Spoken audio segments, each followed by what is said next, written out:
Let's begin preparing your presentation. To start off with, you're going to need to brainstorm ideas and decide on the topic for your upcoming communication research presentation, your TED Talk. I recommend looking over your first reflection and midterm reflection to help you select a communication topic tailored specifically to your learning goals. For additional ideas, you can research your communication superpower, the one that you wrote about in our first class discussion, or you can even check out the different chapters and contexts discussed in our textbook, Communication in Everyday Life, chapters 7 through 15. It might also be helpful for you to think about who your audience will be and what communication skill or concept would be valuable to teach them. If you'd like to help any help selecting your topic, just send me a message with your top ideas through the Canvas inbox, and we can talk about this a little bit further. After you've come up with your idea, the next step is to complete your TED Talk speech outline handout. Completing this speech outline will help you begin preparing your TED Talk presentation. And I really want to emphasize that you should complete this handout using full sentences and really write your ideas as you intend to say them when you're giving your speech. The closer your outline is at this point to the speech that you're imagining that you will be giving in a few weeks, the more useful it is as a preparation tool. So let's go ahead and click that link in our assignment and view the TED Talk speech outline handout. Your TED Talk speech outline is a handout, and it has the directions again at the top of the page. I'm just going to scroll through it and kind of highlight the different elements. It starts, the very first item in your TED Talk handout, speech outline handout, is the introduction. You'll notice it has 3 points for you to address: the attention getter, the purpose statement, which is the same as a thesis statement, and your preview of your 3 main ideas. When you're writing a speech, it does tend to be a bit more repetitive than writing a paper. You're going to want to tell your audience what you're going to say, then you're going to say it in the body of your speech, and then you're going to remind them what you just said in the conclusion. After the introduction, there's the body of your speech. In the body, you're going to include your 3 main ideas. There's this section to write your first idea and supporting material, your second main idea and your supporting material, and your third main idea and supporting material. After you've completed the body, the next and last, second to last item in the handout is your conclusion. It also has 3 points like the introduction, summary of your main ideas, your reinforcement of the purpose or thesis statement, and a memorable ending. And last but not least is a space for you to put your APA formatted reference list. And a heads up, this is a research presentation, so you will need to include at least 5 sources.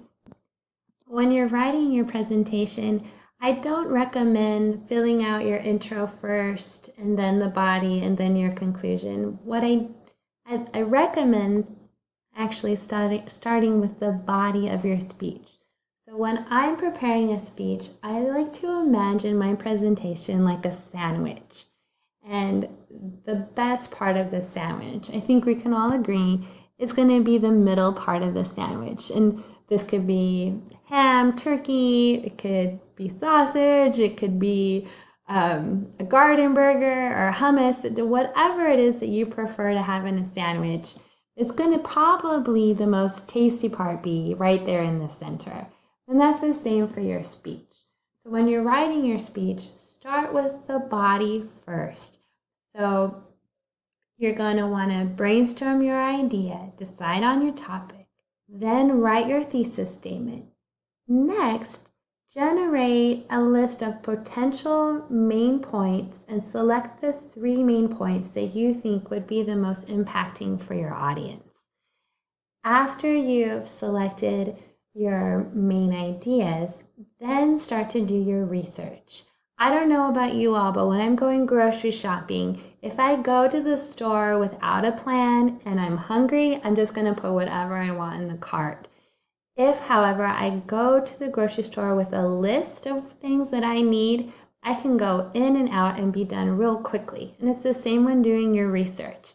If you know your thesis statement or your purpose statement, if you have your main ideas already selected, then when you start to do your research, it'll go a lot faster because you'll know what information you need in order for you to help elaborate on your main ideas, providing examples, sharing statistics, sharing short stories or jokes, things that you know that will help your audience understand what you're trying to say at that point in your speech. After you've written the body of your speech, the middle part of the sandwich, then start to write your introduction and your conclusion. Your introduction should include the attention getter, your thesis statement, and the preview of your main ideas. And like I said previously, when you're giving a speech, it's important to be a little repetitive. You're going to want to tell your audience what you plan to say, so be really direct and explicit with your preview of main ideas. Then share your speech, and then in the conclusion, include that summary where again you restate what you already said. The attention getters in your introduction and the memorable clincher in your conclusion should both be creative and attention getting.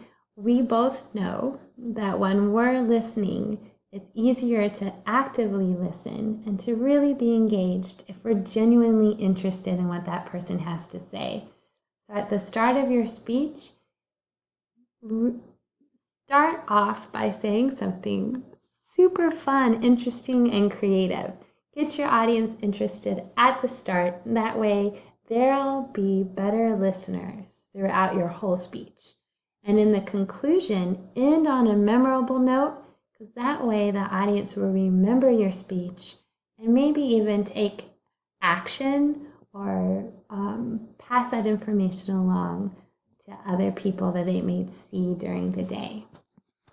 So in summary, when you're preparing and sitting down to write your speech outline for your upcoming TED Talk, I recommend first deciding on your topic. Remember, it needs to be about communication. Write your thesis statement or purpose statement. Brainstorm and select your 3 main ideas. Research your main points. Integrate your research into your speech as supporting material, and remember to include a variety.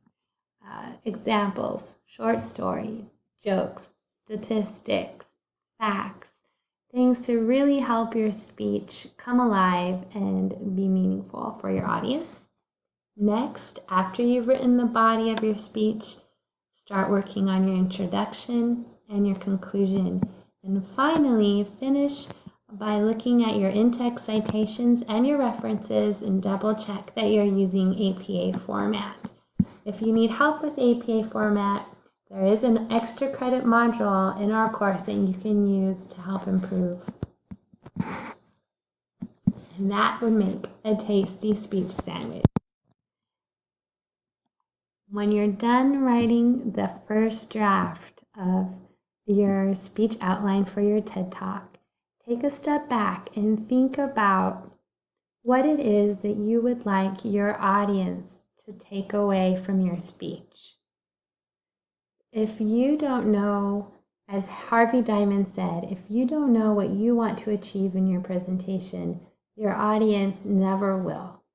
So after you've written the draft of your outline, take a step back, look at it and read it, and see if you believe the audience will really take away an understanding or accomplish the ideas that you put forth in your thesis statement, or that what you would like them to learn. Remember, you got this. So the next 3 weeks we'll be working on public speaking, and this is just the start. I look forward to reading your speech outline and giving you feedback to help you take it to the next level before you present to your audience. If you have any questions, go ahead and send me a message via our Canvas inbox. I am definitely here to help. And this is a video, so if you have any questions about any of the items that I talked about, please feel free to pause, repeat, rewatch as you need. Thank you.